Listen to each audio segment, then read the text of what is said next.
right, AFTERSHOCKS TV, Matt and Chris here with another episode for you folks. And today we're talking to one of those bands who's putting out ridiculous rock is dead statement to rest, as they have an outstanding new record that just came out that you stoner rock fanatics will no doubt love. Joining us today from upstate New York, stoner rock monsters GEEZER, we've got guitarist vocalist Pat Harrington with us on this episode. What's going on, Pat, man? Thanks for coming on. All right. Thanks for having me. Glad to be here. Absolutely, man. Awesome. So, Pat, man, just for the listeners that aren't aware of the band, the first thing they're going to think to themselves when they hear the name, obviously, I know you're probably used to this, is that they're thinking, wow, we're talking to someone from Geezer Butler's GEEZER. So let's clear that up right away for the listeners that don't know the band. This is not Geezer Butler's band, okay? Just to get that out of the way. Yeah, Pat, just sticking with the name thing real quick. Just out of curiosity, in regards to when you guys, when you first started getting, some international notoriety, how was that when it came to the name? Did it have a positive effect on the band, knowing a lot of music fans maybe were checking the band out thinking it was Geezer Butler, or was it the opposite? No, I mean, there was a little of both. I mean, look, obviously huge Black Sabbath fans, and when we started the band, it was a completely different sort of thing. I mean, we were like, I was playing a lot of open tuning slide blues, and we were more of a strict heavy blues band. And right on. The name came up, and I was just, we never thought we were going to do anything outside of our town, So, so when it happened, we were just like, fuck it, and we're just like, it is what it is. We love, Geezer Butler and Black Sabbath, and there was a little, in our mind, we were like, well, his band's really GZR, There was, of course, some confusion. What's that app, Bands in Town? I think it was like they connected bands, so they connected us with Geezer Butler's like official whatever. Okay. They were doing, like you get notifications. Oh, this band is in town, and we had a gig in the city or in New York City or something, and Geezer Butler's people had to put out something. No, Geezer's not playing in New York City. Oh, wow. So that was about as close as it's gotten. Okay. And released, we're like, well, his people know who we are. Sure, but, yeah. There's also some weird like cover band in Florida, I think, that is called GEEZER. And they actually ripped off our logo. They were showing, like, on their Facebook cover page, they took our logo from our last album cover from Groovy. No way. And there was who brought it to our attention, and he's like, dude, and I'm like, well, that's kind of weird. And I was like, hey guys, that's somebody's artwork, and they were cool enough, they took it down, but I think it popped up a few months later. These days there's only so much you can do, man, but it's all occasionally you get the guy on Facebook who's like gets pissed off and feels like he needs to defend Geezer Butler somehow, like, oh, Geezer Butler's much better than these fucks or whatever. I think he's okay. I appreciate the fact that you're concerned about his well-being and his interest. We're all good here. Yeah. Oh man, that's funny, dude. Well, cool, Pat, man. Well, before we talk about the new record, let's just start talking about what just went down this past weekend, Desertfest New York City 2022. Yeah. What an amazing lineup that was, man. I wish I could have been there myself. So tell us how that went off and how great it was to play that type of festival lineup, especially here in the States where normally we don't see that here. Usually, obviously, Europe, of course, but we don't usually see a lineup like that, man. How was that? It was absolutely amazing, man. I mean, it's, first of all, hats off to the Desertfest people, Reese, and everybody there, the staff at the venue itself, like everything about it was just so well done and professionally done, and everybody was cool. There was no hassles, like a big fest like that, when we were obviously one of the smaller bands, but like, they still went out of their way to help you feel like you were a part of it. And, so it was really a great experience. And then, we've been doing shows since last year, I guess. But it's all been kind of weird, and we're playing we did a lot of stuff just in our hometown, or we did some gigs in the city and had some good times for sure. But we haven't been in front of a crowd like this since before the pandemic, obviously. Right. So just to get that feeling again was really, really special because, we played on a smaller stage and, the room was filled and everybody in the room was into it, more importantly, and when you get that kind of energy from the crowd, it just makes everything else go away. So especially considering that we're going on a European tour in a couple of weeks, this was a great way to kind of shake off the rust and to just get back in touch with those feelings again, because it's been a long time. Right on. Sure, man. Yeah, no doubt. Well, let's get into the solid new record that you guys just released. It's on Heavy Psych Sounds. It's titled Stone Blues Machine. It's the band's 6th full length. The best way I could describe this record, Pat, it's just a fucking cool record, man. It's groovy, it's catchy as fuck, and these songs just stick in your head. The song 11, man, is just one of those tracks that, it's like in you all the time. Once you hear it once, it stays with you for a few days. I mean, and this is much different than your last record, Groovy, which was, I know that was put out right after the pandemic. That was a great record as well, but of course, it couldn't get as much push due to the lockdown. But in terms of the sound too, I mean, that record obviously is more trippy and more, kind of like the style of what the band's been known for over the years. Where I think, to me, a Stone Blues Machine is just more of the groovy blues, straightforward hard rock sound, in the vein of like a band like maybe like a Clutch or something. I mean, you still have those trippy psych leads, and there's, and then of course there's a last track on the album, The Diamond Reign of Saturn, that has that style. But the rest of the music is more straightforward, heavy blues, stoner rock banger, man. So talk about the musical direction on the record and why you want, pretty much a completely different direction than you did on Groovy. Well, Groovy was, if for lack of a better word, a concept album in that, the songs didn't tie together in any kind of like lyrical sense, but it was like, as the songs were being developed, we just decided to focus on the groovier songs that we had, and we're like, fuck it, let's just do a record that's just that, So it was very purposeful in our approach, but at the same time, yeah, that's the way we were writing. And it was definitely a different mindset. So the album comes out in May of 2020, and it did great. But obviously, we were still all in the thick of everything at that point, right? So and then things here in New York started to loosen up in June. So we started to talk. We started to get together again right away. And then it was a sense of like, listen, this is who knows what the hell's gonna happen, but I just don't want to sit around doing nothing and then a year, 2 years later go out and try and promote this album that we love for sure. But I mean, what do we get? We couldn't change what was happening. So we adapted, and a lot of the riffs as far as the musical direction of the album, I had definitely gone through some changes musically from the time that we wrote and recorded Groovy to, obviously this album. But the big change was, again, the lockdowns, and a lot of the riffs that came out and that are kind of the album came from that 3 months of the beginning of 2020. So I think the angst of the moment, the unsettled nature of life itself was creeping its way into the music, and that's just how it felt, and because of the connection to all of that, I think the lyrics ended up following that. So, if the last album was kind of our ode to being groovy, this was just like about dealing with the insane life that we suddenly all found ourselves in, and this is the way it came out.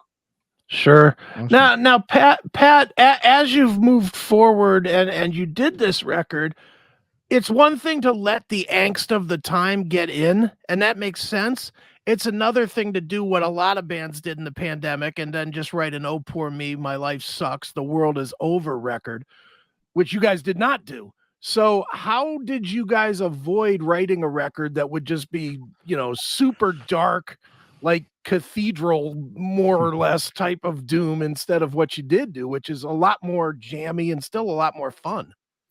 Well, again, I think it was just, the way the music came out. I mean, to me, everybody interprets what they do differently. To me, I was just like, I just thought I was writing Sabbath riffs. You know what I mean? Like, So, like in my mind at the time, it was like, all right, maybe I'll just for once just like let myself just, you know, do what Iommi would do or what I would think, you know, because you always try and whatever. That's a whole other thing. But anyway, so that's how it felt to me. And like I said, so the music just kind of came out that way. Or both Richie and Steve, they're also more prone to interpret things that way too. You know, there are definitely times where I'll come in with a riff or a song idea, and I think it's going to make a left, and they make a right, and the right ends up being the right way to go. So I'm just like, okay, well, that's the way it is, you know. And then lyrically, I think I know enough to stay away from that. Like, I never want to be preachy about anything because I don't want to, you know, try and put it. I have no idea, and I think I state that over and over again in virtually every song. Is like, I don't know what the fuck is going on. Right. This is how we're dealing with it. Or these are the things that are affecting us. And so, to me, it's without trying to sound down and the end of the world, because that's. You know, I've made albums like that and nobody likes them. It's true. You know, and but again, I also didn't want to be preachy and assume that I know the answers to anything, because I don't, you know. And so I think, you know, we just got a great review from JJ at the Obelisk, and he kind of picked up on the idea. It's just about, you know, I'm not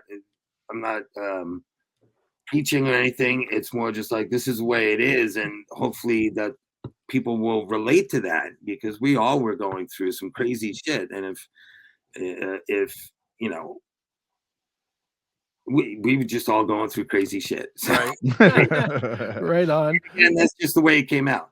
Right on, man.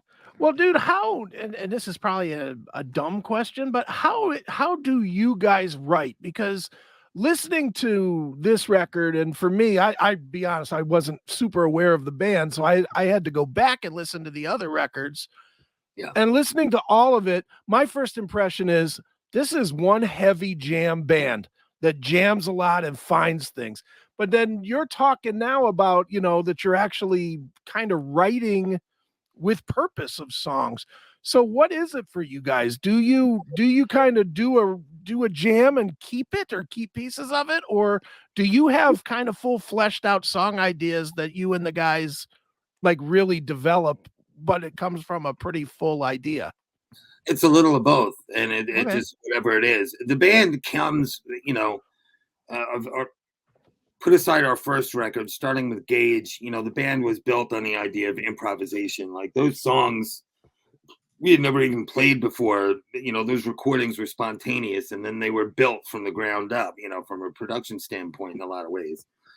With Groovy, and even more so with this record, you know, we had a lot more time and to actually, and the lineup's different, you know, the band's just different now. So now we're more focused on the songcraft aspect of it, while still keeping that openness there. It's very important to me. Like, sometimes Richie would be like, dude, so are you gonna nail that? You know, what's going on with that solo there? And I'm like, I don't know, figure it out. Like, leave me alone. Like, let's keep certain areas of the song open, so you can still kind of take advantage of the spontaneity of it. So the first song on the record, Atomic Moronic, I had a couple of riffs, but we had nothing, and that was the song that was built out of jamming together and just working out different ideas. Arrangement wise, you know. And then and then on the flip side, the last song, Diamond Rain of Saturn, like, that just came to me in like literally as a, I know I hate to sound like this, but it was just a stream of consciousness thing, where I could show you like the original voice memo on my iPhone of me playing through that song for the very first time as the riffs kind of just generated. Of course, it takes me a while to work out each part, but that arrangement was how that song came, you know. Right on. But again, that doesn't mean I come in with a fully fleshed out idea. I'm like, sometimes I just walk in the room and I'm like, all right, this is going to sound nuts, but you guys just got to indulge me for a minute. And they're very you know, and right. so, and again, then I just give them my basic, like, okay, this is where my head is here. And then I never tell anybody what to do. So there's always ownership for every, whether a song is generated by a jam or by me with coming with riffs or whatever it is. Does the music continually change even after it's recorded? Because obviously once you get out there and start playing it live, you get different feels for different parts or different fills or whatever. So for you guys, does the music change as you start playing it for the next year or so when you're out there touring it?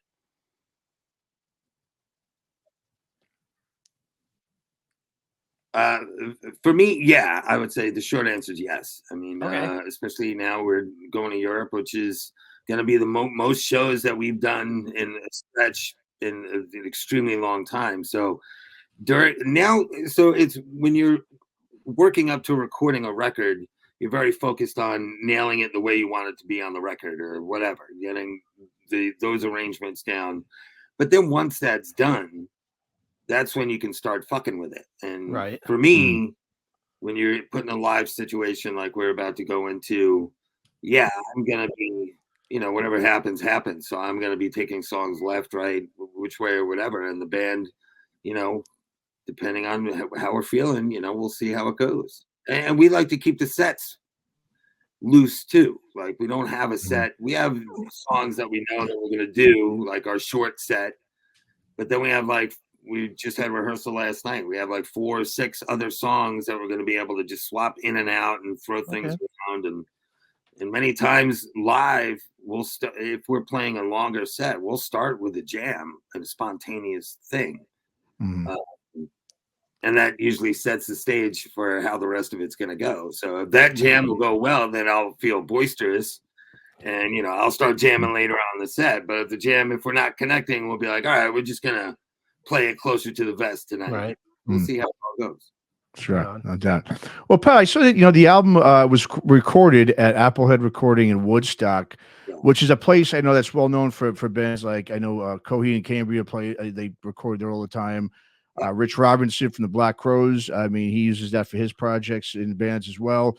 And I have to say, man, the one thing about the production on this record, man, it's fantastic. I think it's no doubt the best sound you guys have ever gotten on your records. And I did see, you know, I was doing some research on Applehead, man. It's just like a little monstrous studio, man. Looks like almost like a chapel thing, you know. It's huge. What is it about that place that makes it so unique to so many? And do you think that it had really like a big factor on the outcome of the record, of how well it came out? Did you think that had anything to do with it? Oh my God, it was imperative. It was everything about it. The studio itself is an old converted barn. You know, we live in upstate New York, as you said. This place is just outside of Woodstock. It's 20 minutes from my house. And the wonderful thing about living up here is, you know, you have access to some of the most creative, wonderful people, you know, in music and all the arts, you know. So it's one of the benefits of, you know, living in a small place. But here you have this world-class studio, right, you know, the town next door, the next town over. Now, more importantly, because I spent many years living and recording in New York City and have been in some of the biggest studios in New York City as well, but it's also about who's behind the board. And Chris Bittner, whom produced the record with us, was absolutely, you know, 1,000% responsible for how things came out. I mean, we had a vision and we knew going into it, but he really, you know, I had never met him before. Steve, our drummer, had done work with him in the past, and he was the one that really championed us going there, because we had this DIY ethos throughout. So this was kind of a new thing for us. And frankly, it was the first album that I'm not producing on my own. You know, the band did it together along with Chris, and he transformed everything. It was an amazing experience. Personally, like I said, I never worked with him before, but we connected like, you know, he just knew, you know, we all had the same frames of reference, you know. So if I'm doing vocal tracks and he's like, oh, I need a little more Diamond Dave on that one, I'm like, oh, okay, I know. Yeah, sure. And he's like, I love that you know what I'm talking about. I'm like, of course, there's only one Diamond Dave. It's those little things that make it, you know. So again, being in a situation like that, he made it easy because we both understood each other and understood what we wanted to get out of the record. So it was absolutely amazing. And yes, had everything to do with the sound of the record coming out the way that it did. I mean, the drums are absolutely huge, and we've never gotten a drum sound like that in anything we've done up to this point. And everything else along with it, you know, it was just an amazing experience, and it, you know, worth all of it, because we think the results speak for themselves. Was it comfortable for you to give up some of that control, especially when you've done a few records where you've had your hands on all of it, to actually listen to somebody that's, you know, kind of not in the band, that's somebody that you're working with, I'm assuming for the first time? Was that comfortable for you to give that up and just be kind of a musician in the room? Yeah, I mean, I love that. I'm not like, the way I do things is not necessarily, I don't like sitting around waiting for somebody else to do something. So by default, I just end up doing shit just because I want to get shit done, you know? Right. And that's the way it's been with GEEZER. Like, me calling it production is, you know, it's more than just like telling people what to do in the studio. It's making sure you get there in the first place, you know, making sure you have material to work on while you're there, getting the best out of the people you're working with. It's a very big thing. And so to me, it was less about the actual, you know, I'm not moving the buttons. I'm a novice at Pro Tools at best. All our albums up to this one, we worked with a great friend, Matthew Cullen, who was brilliant in getting us, you know, we made something out of nothing, literally, in a lot of times. So to me, it's always been about just being collaborative, and being a producer is more of being a wrangler. So yeah, giving that up, to me, it wasn't really giving that up. You know, it was just letting people do their thing. So for example, you know, Chris and Steve, who had worked together before, when they were working on drum sounds, they knew what they wanted. Like, I didn't need to interject. I didn't need to say anything. Like, when they were the ones who were deciding, what is that the take? And if not, like, what do we need to do with it? Because they had much more, not that I did, they had much more invested in it, but that's probably not the best term to use, but I was not going to contribute to that conversation in any way that they couldn't. So yeah, I think everybody just stepped up and did their thing. And that's why, and again, the results speak for themselves. Like, I don't know the answer to everything. I just want to get everybody at the table and then let everybody shine the way they're supposed to. Sure. Yeah. No doubt. Well, another thing too, Pat, I mean, one of the things about you guys, ever since you released your debut back in 2013, is you guys have just kept the pedal to the metal, man. 6 full lengths in like 9 years, I think. Something around that. And that's just crazy. That's a remarkable pace. What really inspires you guys to write and release so much new music? I mean, do you feel it's important, you know, just as a band, to keep the flood of music coming in order just to keep the, you know, the band's name out there on a consistent basis so you can tour, you know, and all that good stuff? I mean, what's the method, I guess, to the band's madness in putting out that much music in such a short time span? Well, you know, I mean, if we're being honest, we've never toured a lot. You know, we do what we can. It's mainly been regional. This is, you know, this second time we've been to Europe, but the last time we were there was 5 years ago, you know. So we don't spend a lot of time just working stuff out on the road. So this is how we express ourselves, I guess. I mean, for me, it's again, like, I don't, you know, if songs are coming, you got to get them, like, because they're coming and they're going. And I've been in way too many situations, other bands that I've been with in my life, where you're with a band for 6 years and you put out 2 records and you're like, what, you know, like, we're not getting paid to do this. So what the fuck are we doing? Like, right. Yeah. This is supposed to be fun. This is supposed to be creative. This is supposed to be a thing, you know? And so when I got out of that kind of world and had the space to actually figure out how to move forward, you know, it was, you know, the more the man, you know, like, the output that we've had, to me, has just been a pent up decades of not being able to do that in early projects, you know. And again, having access to great engineers, great studios, great people, great musicians, it's really made it so that we could do stuff like that. And also being a somewhat improvisational band has helped that happen as well, because you always spend 2 years making the perfect, song or whatever. That's a good point. Yeah, no doubt.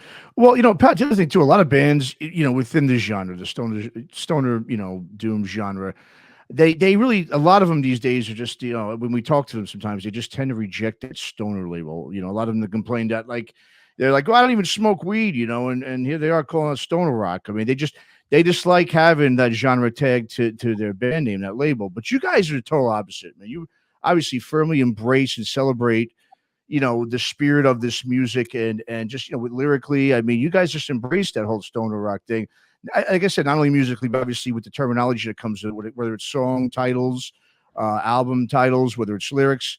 So I guess just talk a bit about why, as a band GEEZER, you guys choose to embrace the stoner rock, label and run with it. And even more so, represent it, I should say, in your lyrics, rather than trying to distance yourself from it like a lot of other bands do these days.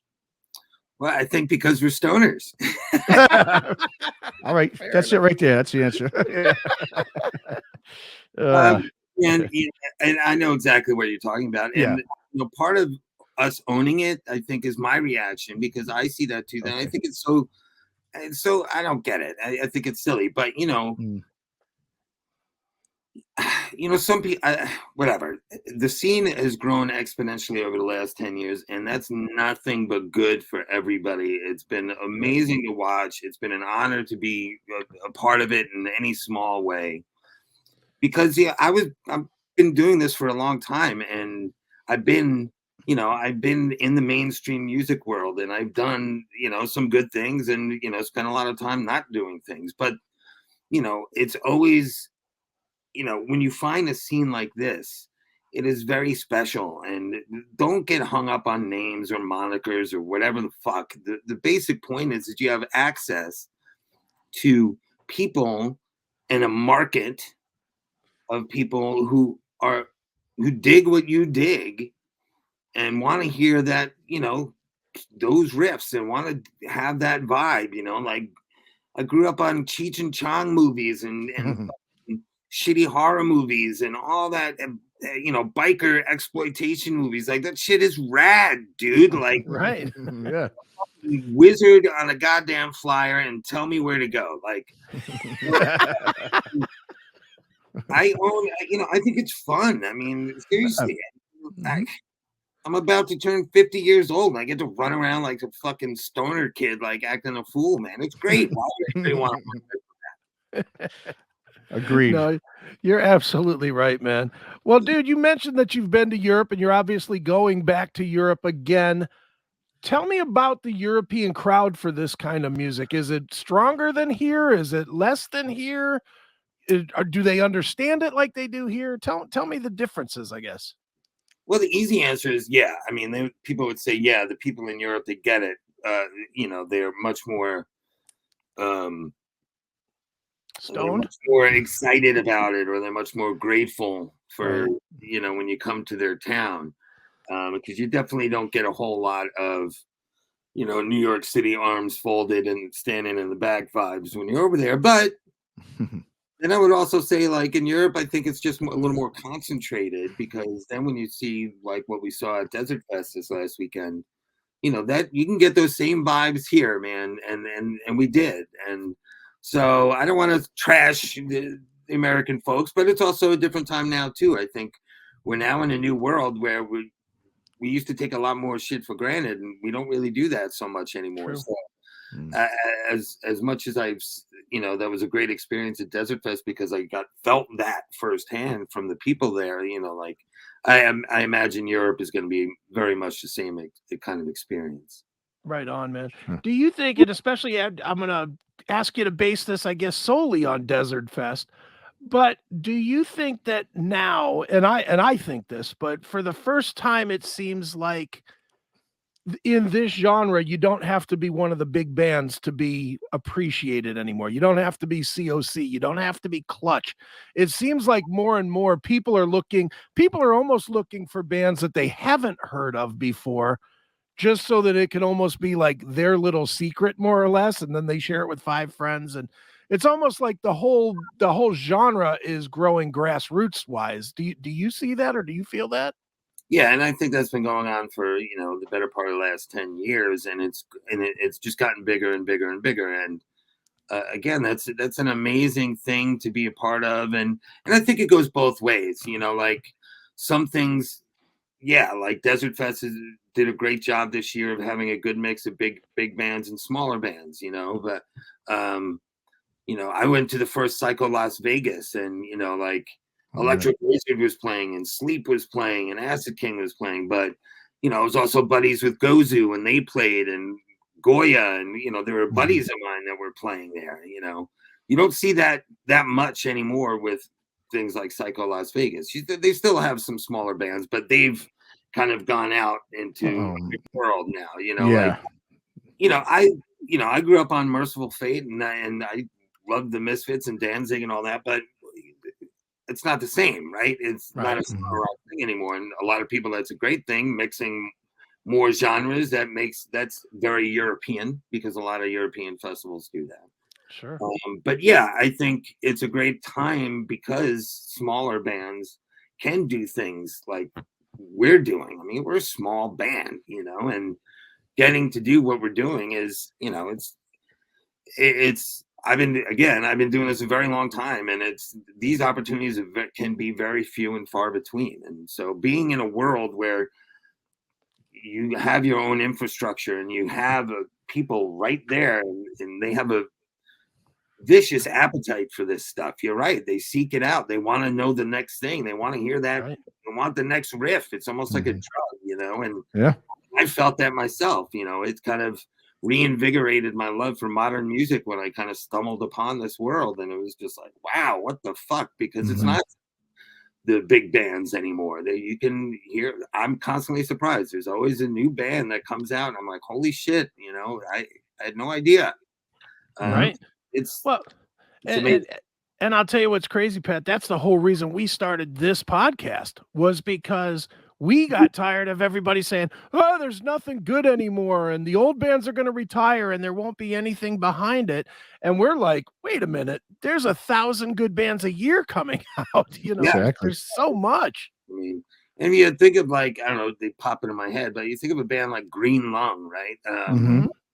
What they've done in such a short amount of time, and the beauty of that, of what they're doing, besides like they've got an awesome vibe and all that, but like for me anyway, those are like, I heard the record and it's not even really my thing, but I was just like, wow, this is fucking awesome. And like now they're just a band that, like, the bigger they get, I'm just like, yeah, man, go for that. That's so great that a band like you can do that. Same Elephant Tree is another one, and those are actually good buddies of mine. And to watch them grow the way they have, and King Buffalo, another band that we played with fucking 6-8 years ago, and nobody was nobody, And I ran into Scott Donaldson, the drummer, this weekend, and it was the first time we'd seen each other in years, and got to catch up, and it was amazing. But to see what they've done after knowing them playing in a room with us to 20 people, it's such a thrill. And it's, we're not going to get the brass ring. There's never going to be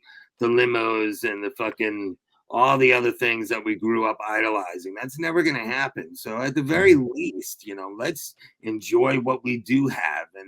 And we're given these great moments and getting to see all these people do all these great things in a world that is virtually unknown. It's beautiful. It's great. Right. Well, you say nobody's going to get that brass ring. There was a little band named Metallica once that was told they were never going to get the brass ring as well. So you never know. You never know. Yeah, that's true. That's true. For sure. No doubt, man. Well, dude, one thing I do know is, little band or big band, you guys have gigantic sound on this new release, Stoned Blues Machine. Where should we tell people to go to keep up with you, find tour dates, get the record, all that good stuff? So the record again is available. When is this podcast going out? Like a week or two. But a week or two, so it'll be out by then. Album's out already. Yeah. Yeah, the album's available at Heavy Psych Sounds, heavypsychsounds.com or heavypsychsounds.bandcamp.com. They also have a USA shop now. Okay. You can sidestep all the crazy shipping costs and everything. And that's also, it's like heavypsychsounds.com/USA shop, whatever. You can find it. Everybody knows how to use Google. Yeah, by the time this comes out, we'll be bouncing around Europe. You keep up with us at Instagram at GEEZER Town. That's probably where we'll be doing most of the social interacting. And yeah, and of course, GeezerTown.bandcamp.com. We're gonna have, when we get back, we'll be putting more vinyl and probably gonna do some bundles and shit like we did for Groovy. And yeah, so just keep an eye out for all that, man. We're gonna be busy for the next few months for sure. Very good, man. Well, one more time, Stone Blues Machine. It is GEEZER. And Pat, thanks so much for joining us right here on Aftershocks. Thank you guys, man. It was a pleasure. Thank you. Awesome. Thanks, Absolutely. Pat. All right.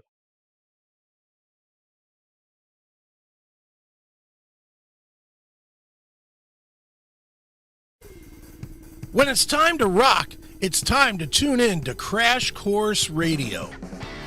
Featuring the very best of the heavier music, from Slayer to Clutch to Fear Factory, it's all in one place, Crash Course Radio. To tune in to Crash Course Radio, simply visit www.cmsradio.net. You can also tune in on the CMS Network app by opening the app, clicking the musical notes at the top right corner, and selecting Crash Course Radio from our stations. All the best heavy music is there, so you should be too. Ditch the commercial radio and make Crash Course Radio your everyday station.